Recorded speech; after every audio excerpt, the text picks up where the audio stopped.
એને સાયન્ટિકા કહેવાય. શું કહેવાય?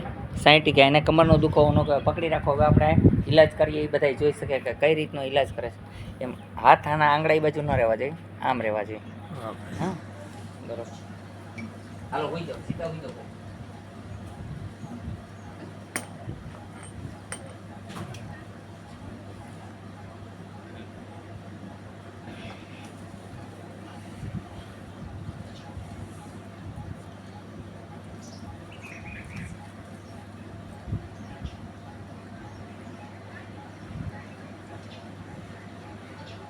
ઘણા લોકો પૂછતા હોય ઈલાજ કઈ રીતના કરે છે, એટલે દેખાડીએ ને કે સાયન્ટિકા ઈલાજ એકોપ્રેશર પોઈન્ટથી આપણે કરીએ છીએ, બીજા બોન્ડ થેરાપીથી આપણે કરીએ છીએ. એટલે માણસોને ખબર પડે, બીજું કંઈ નહીં, કે જોઈ શકે.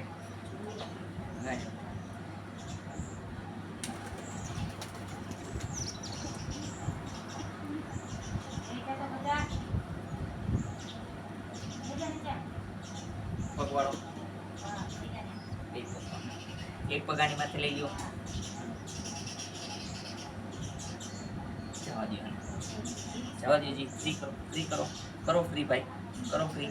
ગેસ ફૂલ ભરેલો છે પેટમાં. શું ભરેલું છે? ગેસ બહુ છે. ચાલો હવે આ પગને આની માથે લઈ લો.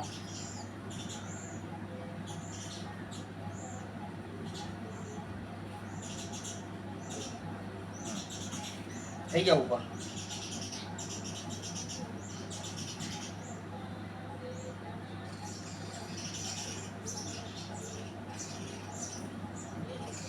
ફ્રી થઈ ગયા. હવે તમારે ગેસની દવા લેવાની. શેની દવા લેવાની? ગેસની. આ નર્વ નસ છે, સોજેલી છે, એની કારણે સૂજન છે. 1 ગ્લાસ રોજ દૂધ પીવાનું, હળદર વાળું. કેવું? અત્યારે આપને કાંઈ નથી. જે કે ડૉક્ટર પાસે જાવ તો 5,000, 15,000 હોડાઈ દે. MRI કરાવે, ઓલું કરાવે. અહીંયા કોઈ પણ ચાર્જ છે નહીં. બરાબર? માગ્યા તમારી પાસે કઈ પૈસા નથી માગ્યા ને, તો વાંધો નહીં. ચાલો બીજાને શું તકલીફ છે?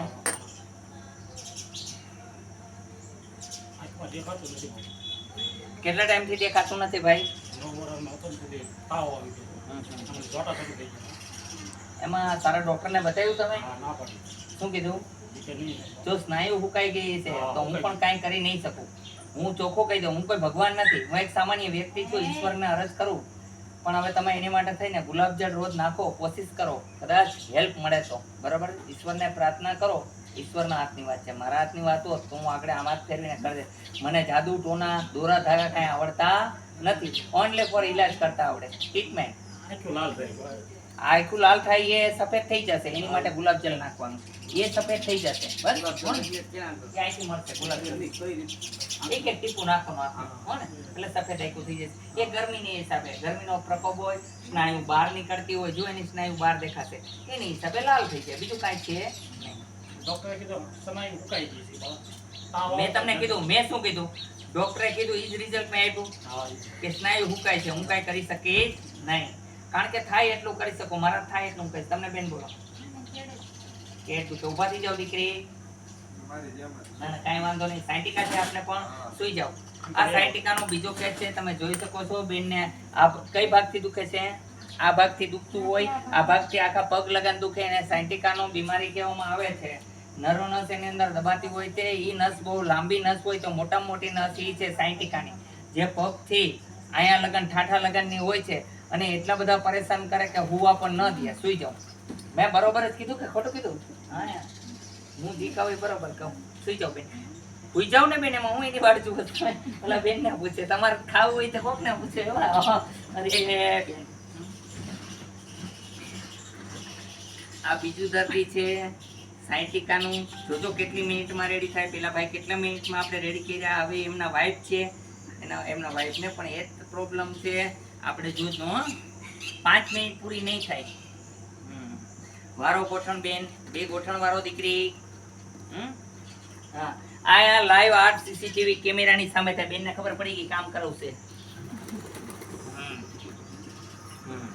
ચાલો બીજો પગ આની માથે ચડાવો બેટા. હાલો બેન રેડી થઈ ગયા એકદમ. જોઈ લ્યો જીવ જવાનો ઓલો કેરબો ભરેલો છે, એ બધું ભરી કાઢી અને દવા ભરી લ્યો. રિલેક્સ થઈ ગયા બેન. હે ઊનવા બહુ થઈ જાય છે, કાંઈ વાંધો નહીં, ઊનવા દૂર થઈ જશે. હું પોઈન્ટ દબાવી દઉં છું ઊનવાનો, એટલે ઊનવા નહીં થાય. હા બરોબર છે, કાંઈ તમને ફેર પડી જશે. પછી ખાલી પતાસા 5 રૂપિયાના નદી કિનારે મૂકી દેજો. ક્યાં? સાકર મોઢામાં રાખવી, ઊનવા નહીં થાય. પછી પાક્કું ગેરંટી. અત્યારે લાઈવ વિડીયો સામે આવતા રહ્યો, પતિ પત્ની બે. શું કામ છે ભાઈ તમારું? પાળીહાર. તમે શેના આધાર ઉપર આવ્યા? હા યુટ્યુબ માં જોઈને. તો વિશ્વાસ કર્યો તો અહીંયા બરોબર થયો કે ના થયો ઈલાજ? બરોબર છે? કોઈ પૈસા તો નથી લીધા, કોઈ બનાવટ તો નથી કરી? હા, જે દવા અમે આપીએ છીએ એ કાયદેસર દેશી છે, કોઈ પણ જગ્યાએ બધાની છૂટ છે. એના પણ અમે બિલ ચૂકવીએ છીએ. ધન્વંતરી માંથી લઉં છું. અમરેલી જિલ્લામાં ધન્વંતરી મેડિકલ મોટામાં મોટો છે, હોલસેલ નું કરે છે, ત્યાં આગળથી મંગાવું છું બધી દવા, અને અમુક દવા મારી જાતે બનાવું છું. બાકી 151 પોઈન્ટથી ઈલાજ કરી દેવો, રિલેક્સ કરી દેવા, ન્યા લગનનો કોઈ ચાર્જ નથી. જે તમે દવા લ્યો એ હું તમને ફ્રીમાં આપીશ. ઘણા લોકોને એમ થતું બાપુ બહુ પૈસા કમાતા છે, પણ આ ઈલાજના દવા તમને વેચીએ છે તો એના પૈસા અમે બીજાને ચૂકવશું તો અમને મળશે? કેમને મળશે? હા, એમણે તો નહીં મળે.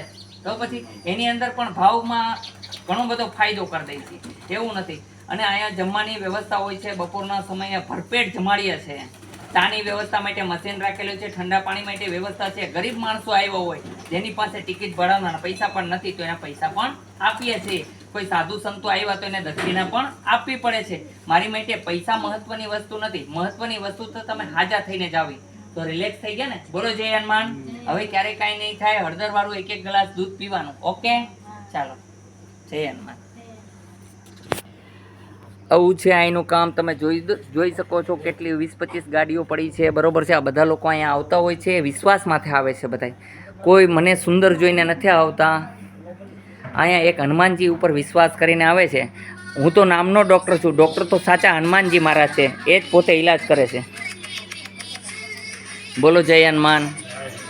અહીંયા આવવા માટે આટકોટથી ગરણીથી થોરખાણ રોડ ઉપર આદેશ આશ્રમ આવેલો છે. અહીંનો સમય સવારે 9 થી 12 છે, સાંજે 4 થી 6 છે. બોલો જય હનુમાન.